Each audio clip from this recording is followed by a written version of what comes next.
इस वीडियो में हम बात करेंगे अगर इग्नू का आपने एग्जाम दिया है और एग्जाम में आप फेल हो चुके हैं तो ऐसे में आपको क्या करना होगा, यानी कि इग्नू के एग्जाम में फेल होने के बाद स्टूडेंट्स को क्या करना होता है। आज मैं आपको डिटेल में बताने वाला हूं, तो वीडियो को पूरा देखिए और इग्नू से रिलेटेड सभी अपडेट और नोटिफिकेशन टाइम टू टाइम पाने के लिए चैनल को सब्सक्राइब करके बेल नोटिफिकेशन को ऑन कर लीजिए ताकि सभी अपडेट आपको मिलते रहे। सबसे पहले आपको क्या करना है, इस वाले वेबसाइट पर आ जाना है। इसका लिंक मैंने नीचे दे रखा है और यहाँ पर आने के बाद आपको अपना अकाउंट लॉगिन करना होगा, जिसके लिए इनरोलमेंट नंबर आप यहाँ पर डालेंगे और आपका जो प्रोग्राम कोड है वो आप यहाँ पर सेलेक्ट करेंगे और एक ऐसा वेरिफिकेशन कोड आएगा जिसे आप सेम टू सेम यहाँ पर डालेंगे और सबमिट पर क्लिक करेंगे तो जो आपका अकाउंट है लॉगिन हो जाएगा। और यहाँ पर आपको ये देखना है एडमिशन वैलिड अप टू में कि जो आपका एडमिशन है वो कब तक वैलिड है। जैसे कि इनका यहाँ पर दिया गया है कि इनका जो एडमिशन है वो जून 2026 तक वैलिड है, तो ये जो है जून 2026 तक एग्जाम दे सकते हैं। अब जो मैं आपको बताने वाला हूँ उसको आप बड़ा ही ध्यान से समझिए। मान लीजिए कि आपने इग्नू का एग्जाम दिया है और एग्जाम में आप एक सब्जेक्ट में या फिर दो सब्जेक्ट में फेल हो चुके हैं, तो ऐसे में आप जो है वो सब्जेक्ट का एग्जाम फिर से दे सकते हैं। अब फिर से कैसे दे सकते हैं वो आप समझिए। सबसे पहले जैसा कि मैंने आपको बताया, आपको ये देखना है कि आपका एडमिशन कब तक वैलिड है। वैलिड अगर आपका एडमिशन है तो ही आप एग्जाम दे सकते हैं, अदरवाइज नहीं दे सकते हैं। जैसे कि अगर आपने दिसंबर 2023 सेशन का एग्जाम दिया है और एग्जाम में आप फेल हो चुके हैं किसी भी सब्जेक्ट में, तो वो सब्जेक्ट का एग्जाम आप अगले एग्जाम सेशन में दे सकते हैं। जैसे कि दिसंबर 2023 सेशन के एग्जाम में फेल हो चुके हैं, तो जब जून 2024 सेशन का एग्जाम होगा जून में, तो उसमें आप एग्जाम दे सकते हैं। और इसके लिए यानी कि दोबारा से एग्जाम देने के लिए, बैक पेपर का एग्जाम देने के लिए बस आपको जो एग्जाम फीस है वो दोबारा से सबमिट करना होगा मार्च में। और एग्जाम फीस की बात करें तो पर सब्जेक्ट का, थ्योरी सब्जेक्ट का है 200 रुपए।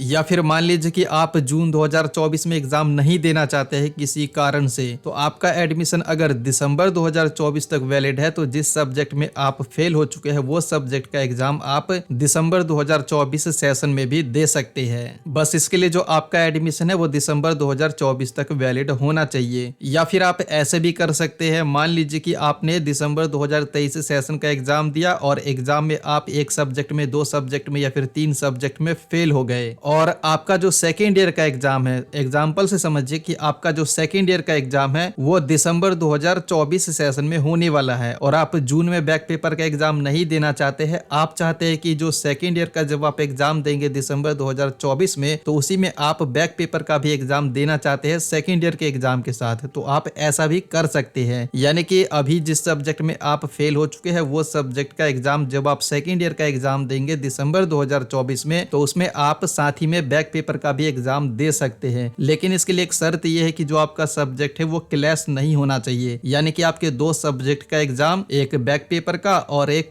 सेकेंड ईयर का, दोनों जो है आपस में टकराना नहीं चाहिए। दो सब्जेक्ट का एग्जाम एक ही दिन और एक ही टाइम में नहीं होना चाहिए। अगर क्लैश होता है तो फिर ऐसे में आप नहीं दे सकते हैं। या फिर बैक पेपर का एग्जाम आप दिसंबर में भी नहीं देना चाहते हैं, आपका एडमिशन और आगे तक वैलिड है, तो बाद में भी आप बैक पेपर का एग्जाम जब आप चाहे तब दे सकते हैं। और साथ ही में आप में से कुछ स्टूडेंट्स का ये भी सवाल रहता है कि हम तो एग्जाम में तो पास हो चुके हैं लेकिन हमें बहुत ही कम नंबर दिया गया है, तो क्या हम वो सब्जेक्ट का एग्जाम दोबारा से दे सकते हैं या फिर नहीं? तो इसका आंसर है नहीं। अगर इग्नू का आपने एग्जाम दिया है, एग्जाम में आप पास हो चुके हैं लेकिन कम नंबर आया है, आप दोबारा से एग्जाम देना चाहते हैं तो नहीं दे सकते हैं, क्योंकि आप ऑलरेडी एग्जाम में पास हो चुके हैं। तो ऐसे में आप क्या कर सकते हैं, तो ऐसे में भी आपके पास एक ऑप्शन है। मान लीजिए कि आपने इग्नू का एग्जाम दिया और एग्जाम में आपके बहुत ही कम नंबर आए हैं, या फिर आपने एग्जाम तो बहुत ही अच्छे से लिखा था लेकिन आपको कम नंबर दिए गए और ऐसे में आप अपने नंबर से सेटिस्फाई नहीं है, आपको उम्मीद था कि अच्छे ही नंबर आने वाले हैं लेकिन उस हिसाब से नंबर आपको नहीं दिया गया है, तो ऐसे में आप